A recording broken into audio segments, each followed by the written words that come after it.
In 2016, the Adidas UltraBoost was one of the most popular sneakers available. In fact, stores just couldn't keep it in stock. And for a few years after its release, the UltraBoost continued to be one of the most hyped up sneakers out there. But now in 2022, the UltraBoost popularity is just a shadow of what it once was. But as an UltraBoost fan, whether this sneaker is relegated to the discount shelves or sells out immediately, I will always love this sneaker. What's up everybody, I'm Seth Fowler and this is the 10 things you didn't know about the Adidas UltraBoost.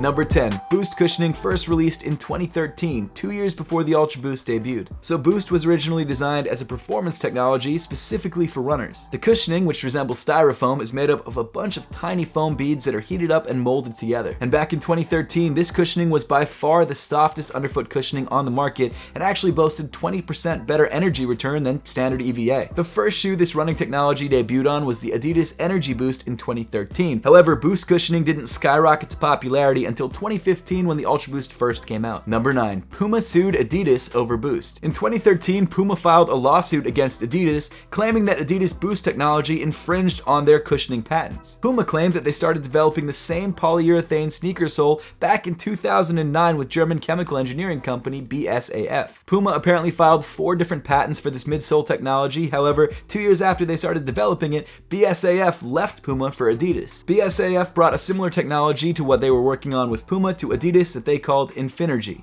Not the best name in the world. I'm glad they went with Boost because Boost is way better. In court, Adidas rejected Puma's claims that they had infringed on their patents, stating that the technologies only looked somewhat alike because they used the same chemical compounds, which physically required the Boost cushion to take on the styrofoam-like look. Eventually, the court sided with Adidas and the case was dismissed. Number 8. One UltraBoost custom was so popular that Adidas decided to do it themselves. When the UltraBoost was at the peak of its hype and popularity, one of the changes that sneakerheads wanted was the removal of the midfoot cage. Although this detail provided stability for running and lockdown in the midfoot and of course holding the laces, lifestyle wearers decided that they didn't want this and started cutting it off themselves. People who bought the UltraBoost as a lifestyle shoe and not as a running shoe, which was quickly becoming the majority of the people who own the UltraBoost, decided that they wanted to cut off the midfoot cage and create their own uncaged version of the sneaker. I mean, at this point the Yeezy 350 had debuted and a lot of people were excited about that sneaker and couldn't grab it, and when you cut off the midfoot cage on the original UltraBoost, it does kind of look like a pair of 350s,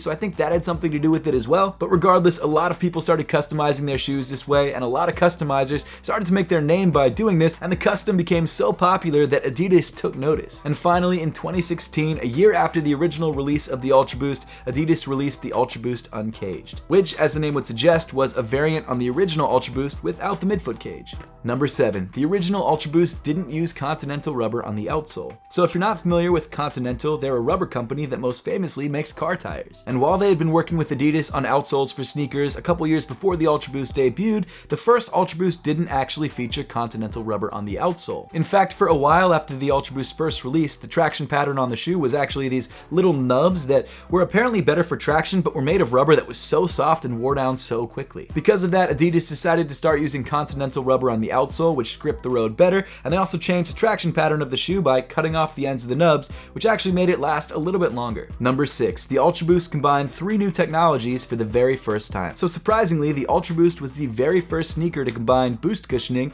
prime knit on the upper, and a torsion system in the midfoot. Even though in 2015 most of these technologies had been used on different Adidas sneakers, they had never been combined onto one silhouette, and in my opinion, that's one of the reasons this shoe became so popular. I mean, if you've ever tried the combination of boost underfoot with prime knit on the top of your foot, it really can't be beat. It's one of the most comfortable things I've ever put on my feet. Actually, that's not totally true. One of the most comfortable things I've ever put on my feet are my Apothecary socks. So I actually started my own sock brand called Apothecary because I could never find socks that always looked great with my sneakers. Apothecary socks come in a ton of different colors and styles and collaborations that usually sell out very quickly, and they're also some of the most comfortable things I've ever put on my feet. And that's primarily because of the ISO-weave technology that makes the socks super soft, super breathable, and fit your feet incredibly well. And seriously, these socks go with all of my sneakers, and that's why we came up with the tagline, your sneaker's favorite sock, because I literally think if your sneakers could talk, these would be their favorite sock. So if you'd like to check out Apothecary for yourself, make sure to click the link in the description below and sign up for our newsletter so you can be notified whenever we drop brand new collections. Number 5. The original UltraBoost was so popular that they retroed it just 3 years after its first release. With the release of the heavily redesigned and obviously performance-focused UltraBoost 19, UltraBoost fans were obviously disappointed, and they made sure Adidas heard about it. In fact, I think I actually might have made some videos about it. Adidas, who had always meant for the UltraBoost line to be specifically a performance running line, realized there was a lot of people out there who liked wearing the sneaker purely for lifestyle wear. And they also realized that there was still a huge market of people who wanted to buy the original UltraBoost, and so in 2019, just 4 years after the UltraBoost first debuted, they re-released the sneaker as the UltraBoost DNA. In fact, the sneaker that I've been holding this whole video is a pair of UltraBoost DNAs. This is not the original 1.0 triple white release, and you can tell by the new Continental rubber outsole. Number 4. The average resale price of the UltraBoost in 2016 was $290. So if you were into sneakers back in the mid-2010s, I'm sure you remember the UltraBoost hype. I mean, this sneaker was literally the hottest thing out. It was crazy. You could never find a pair of these in stores, and even normal colorways of the shoe resold for crazy numbers. I mean, keep in mind, the retail price of this shoe is $180, and while that is a lot for a retail price for a sneaker, this shoe is usually reselling for double that. Jesse Eisenhorn from StockX is quoted saying, "When StockX launched in 2016, over half of the secondary sneaker market was Adidas. 10 of StockX's top 100 best-selling sneakers in 2016 were UltraBoost. More than 90% of all UltraBoosts on StockX sold for more than retail. There were more UltraBoosts than Air Jordan 1s on that list in 2016. And as you already heard, the average resale price of a pair of UltraBoost was $290. That's so insane. And just 6 years later, in 2022, you can find pretty much every colorway of the UltraBoost available for discounted prices. Number 3. Adidas changed the color of Boost to regain hype. For years, the UltraBoost only ever featured a white Boost midsole. In fact, I think the entire original lineup of the Adidas UltraBoost 1.0 and most of the 2.0s only ever featured white Boost. And although this has never been confirmed, it's thought that one of the original reasons that they hadn't changed the Boost color for the first couple UltraBoost releases is because if they dyed the Boost cushioning, it wouldn't chemically bond the way that it was supposed to. They did finally find a way to change the color of the Boost, and that was simply by painting it. However, even that was very difficult because this Boost foam is so soft and so flexible that they had to find an incredibly flexible paint that could move along with the Boost midsole and not crack. And maybe it was just perfect timing or a marketing scheme or maybe both, but they released the brand new Adidas UltraBoost Triple Black with the black Boost midsole right when the popularity of the UltraBoost was waning. And consequently, the popularity of the UltraBoost once again skyrocketed. Number 2. The UltraBoost saved Adidas. Before Adidas struck gold with the Yeezy line, Adidas was actually in financial trouble. By this point, the UltraBoost had already released and was selling relatively well to runners, however, it wasn't the mainstream success that we remember. That was until Kanye West donned a pair of the triple white UltraBoost 1.0s at the Billboard Music Awards in 2015. So at this point, Kanye West had just signed with Adidas after leaving Nike, but hadn't released any collaborations yet.